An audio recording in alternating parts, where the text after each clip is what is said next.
눈 뜨고 오늘 나가잖아요. 그러면 못 벌어도 50 이상 벌었어요 그때. 그런 상황이었기 때문에 얼마나 재밌어요. 나 오늘 뭐 100만 원짜리 장비 하나 사야겠네? 그럼 가서 그냥 사는 거야. 왜? 오늘 나가면 최소 50에서 100은 벌 거니까.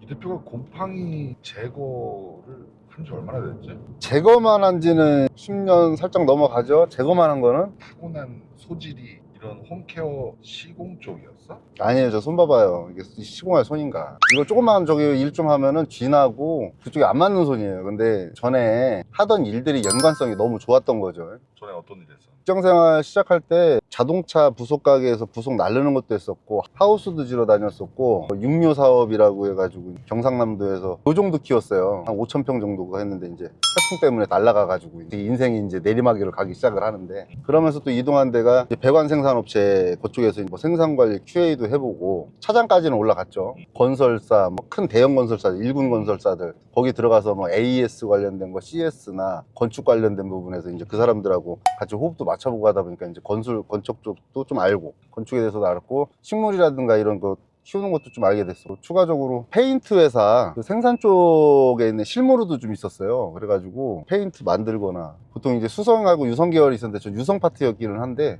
그런 쪽에서도 이제 일도 좀 했었고, 뭐 건재상이라든가 거기에 제품 납품이라든가 이런 것도 해봤으니까 아무래도 건물에 대한 구조나 거기에 들어가는 자재들에 대해서 좀 잘 알죠. 그래서 아파트가 이렇게 올라가는 거라든가 기타 이제 그런 거에서도 조금 나름대로 그런 바탕이 좀 깔려 있다 보니까 그 기간이 그럭저럭 그래도 한 15년, 20년이 베이스로 깔려 있었죠. 엄밀히 말하면 이 업에 들어왔을 때 빨리 적응을 할 수 있었고, 상황에 대해서 캐치가 좀 빨랐던 거죠. 아예 딴 거를 하고 오신 분들보다는 저는 이제 그런 베이스에서의 어떤 알고 있었던 그런 지식이라든가 현장에서 경험들이 많이 도움이 됐던 건 맞아요. 근데 이제 그런 일을 하다가 홈케어 시공 좀 배워서 이걸로 먹고 살아야겠다라고 결심한 계기가 뭐야? 제일 컸던 게 마지막에 그 차장으로까지 있었던 회사에서 젊었을 때 차장이었단 말이에요. 30대 중반에 차장이면 되게 빨랐어요. 그러니까 선배 차장들하고 나이 차이가 보통 8년에서 10년 차이가 나는 거예요. 그러니까 그 선배들이 별로 안 좋게 봤다고요. 직장에 가면, 회사에 출근하면 월요병이 적어 있어가지고, 그 지금 생각해보니까 그게 공황장애였던 거야.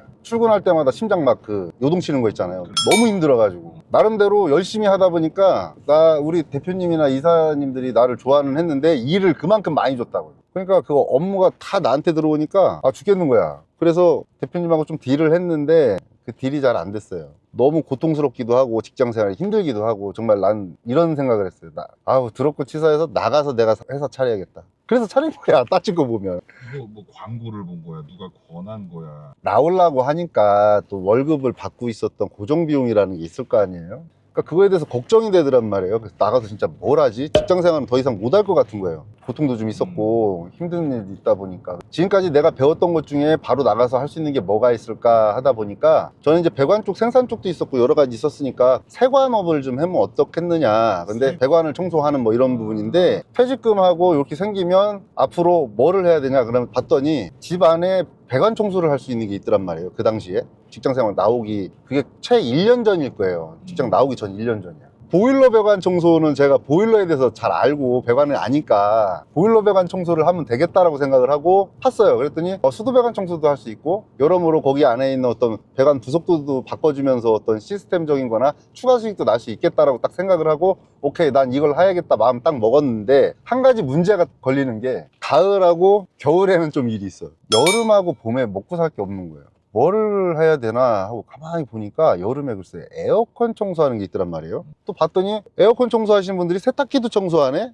근데 그분들이 줄눈도 시공하는 분들도 있고, 와, 이 업이 뭐냐. 한 1년까지는 안 되는데 그 정도로 공부를 팠어요. 미리부터 준비를 했어요. 퇴직금이 얼마 나올 것이고, 집에 어느 정도 이렇게 얘기를 미리 해서 이런 사업을 나는 하려고 준비를 하고 있고, 근데 초반부터는 체계적으로 내가 모르니까 일단 교육을 좀 받아보자. 그래서 창업 아카데미 관련된 그런 업체 가가지고 좀 교육도 좀 받고. 이 대표는 할 수 있겠는데? 이런 생각이 든 거야? 할 수 있겠다 보다 이거 아니면 죽는다고 생각했어요. 왜냐면 뒤에 배수진을 쳤잖아요. 가족도 있고 있고. 그렇죠. 누가 월급을 주는 게 아니다 보니까 몇 개월 안에 월급에 대한 그 퇴직금은 소진이 될 것이고, 그게 단순한 생각도 한 거지. 세탁기를 하루에 몇 개를 닦으면 되고, 그러면 한 달에 한 20일 정도 토요일 일요일은 쉬어야 되니까 뭐 이렇게 단순하게 생각을 한 거야. 그러니까 대충 그래도 월급쟁이 정도 월급 정도만 받아도 일단은 스타트가 좋겠다고 생각을 했는데, 웬걸 딱 시작을 했는데 그게 아닌 거지. 왜? 왜냐면 공장처럼 누가 발주를 주는 게 계속 있는 게 아니잖아요. 오더를 내가 만들어내거나 어디서 받지를 않으면 계속 할 수가 없어요. 한 건당 한 집밖에 더 되겠어요? 영업도 조금씩 이제 좀 해야겠다는 생각도 좀 해서 발로 좀 뛰기도 하고, 명함도 무지하게 뿌렸고. 오더를 어떻게 만들었어, 저는?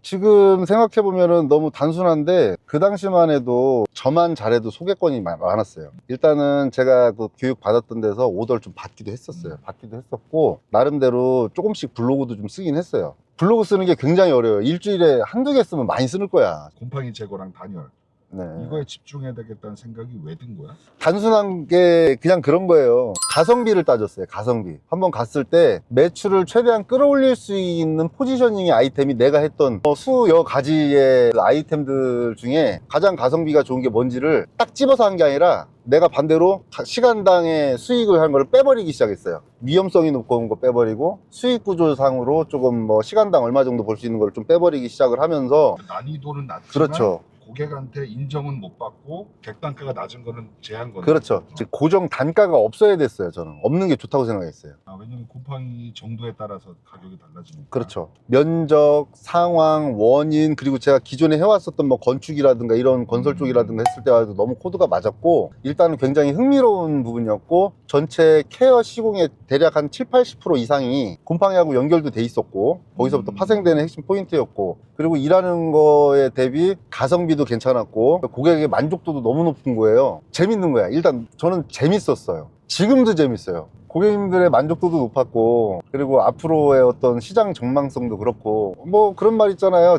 지구가 망하면 바퀴벌레랑 쥐는 살아남는다. 근데 바퀴벌레하고 쥐도 결국은 죽으면 곰팡이가 잡아먹거든요. 그래요. 이 업종은 지구가 멸망해도 사라지지는 않겠다. 최소한 그거를 하는. 곰팡이가 반대로 나가지고 우리가 문제가 생기는 게 아니라, 곰팡이가 원래 하는 일이 썩히고 원래 지구를 원래 상태로 환원해주는 애들이거든요. 곰팡이가 없어지면 지구는 거의 멈춘다시피 할 건데, 없어지지 않는 거는 당연하고, 그리고 어떤 시공 기술이라든가 이거는 지금 AI다, 뭐 로봇이라든가 다 이런 부분들이 있다고 해도 결국은 사람이 판단하고 사람이 해야 되는 게 아직도 뭐 1~20년, 2~30년, 뭐 그 이후엔 또 어떻게 될지 모르겠지만 굉장히 나아질 거고, 더 그 정도까지도 보장이 돼 있고, 결국은 사람 손으로 해야 되는 부분이기 때문에 그 부분이 가장 메리트가 있었어요. 근데 어쨌든 곰팡이도 오더가 있어야 되는 거잖아. 기술은 내가 가지고 있지만 오더를 어떻게 만들까? 그리고 두 번째는 만약에 양이 많아지면 이제 직원을 써야 될 텐데 이걸 어떻게 할까? 그런 고민들이 들었을 거야. 이 대표는 어땠어? 초반에 오더를 만들려면 어쨌든 블로그도 있어야 되고 여러 가지 마케팅을 해야 됐잖아요. 그래서 굉장히 좋은 마케팅 업체와의 어떤 같이 일을 할 수 있었던 기회비용이 또 마침 있었어요. 제가 그럼 다행히 사람에 대한 좀 복이 있었던 거지. 뭔가 어떤 마케팅 업체가 오더를 만들어 주겠다. 그렇죠. 괜찮다. 그 아이템에 대해서 이쪽 케어 시장에서도 그 대표도 경험이 아예 없었던 것도 아니고, 또 줄눈 쪽에서 또 탑도 찍었던 대표이기 때문에. 마케팅만 하는 사람이 아니라 홈케어를 이해하고 있는 마케팅. 그렇죠. 그러니까 굉장히 빨리 얘기가 통했던 거죠, 상호 간에. 그리고 그 당시만 해도 블로그도 그렇고 아이템이 지금처럼 왁자지껄하고 그런 게 아니었기 때문에 나름대로 해볼 만한 사업이었는데, 그 대표가 또 수완도 좋았고, 그래서 초기에는 이제 그런 형태로 이제 뿌리를 내리기 시작을 했죠. 그래서 굉장히 나름대로 빨리 시장을 좀 바로 안착을 한 거죠. 안착을 좀 빨리 했게 됐고. 근데 이제 문제가, 저희가 벌써 그렇게 된 지가 근데 또 어떻게 보면 9년 전? 8~9년 전 얘기 정도 되는데, 전국망을 다 해놓고 진행을, 저희는 초반부터 전국망을 깔아놓고 시작을 했어요. 그게 쉽지 않았을 텐데. 제자들도 있었고, 그래서 그렇게 했는데, 문제가 서울 쪽에 지점이 한 명이 갑자기 일이 생겨가지고 못하게 되는 거였어요. 서울에 지점 딱 하나밖에 없었거든.